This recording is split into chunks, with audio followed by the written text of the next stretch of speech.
మంత్రి అచ్చెన్నాయుడు సంచలన వ్యాఖ్యలు చేశారు. పనులు త్వరగా జరగాలంటే పసుపు బిల్ల పెట్టుకుని ప్రభుత్వ కార్యాలయాలకు వెళ్లాలని పిలుపునిచ్చారు. పని కోసం కార్యకర్తలు ఎస్ఐ, ఎంఆర్ఓ, ఎండీఓ దగ్గరకు పసుపు బిళ్ల పెట్టుకుని వెళితే అధికారులు టీ కాఫీలు ఇచ్చి మరీ మీ పని చేస్తారన్నారు అచ్చెన్నాయుడు. 5 సంవత్సరాల అవమానాలు పడ్డారు.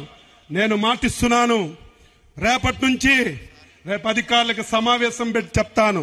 రేపటి నుంచి ప్రతి కార్యకర్త ఎస్ఐ దగ్గరికి వెళ్ళినా, ఎంఆర్ఓ దగ్గరికి వెళ్ళినా, ఎండీఓ దగ్గరికి వెళ్ళినా, ఏ ఆఫీస్కి వెళ్ళినా మీరు పసుపు బిల్ల పెట్టుకొని వెళ్ళండి.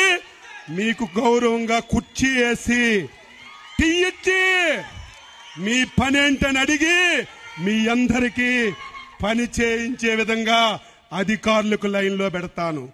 ఎవరైనా ఒకలో ఇద్దరు నా మాటకు జవదాడితే ఏమవుతారో వారికి నేను చెప్పవలసినటువంటి అవసరం లేదని చెప్పి తెలియజేస్తాను. 5 సంవత్సరాల అవస్థలు పడ్డారు, 5 సంవత్సరాల అవమానాలు పడ్డారు. నేను మాటిస్తున్నాను, రేపటి నుంచి అధికారులకు సమావేశం పెట్టి చెప్తాను.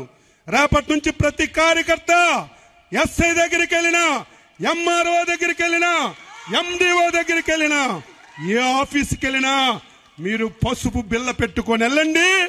మీకు గౌరవంగా కుర్చీ వేసి టీ ఇచ్చి మీ పని ఏంటని అడిగి మీ అందరికీ పని చేయించే విధంగా అధికారులకు లైన్లో పెడతాను.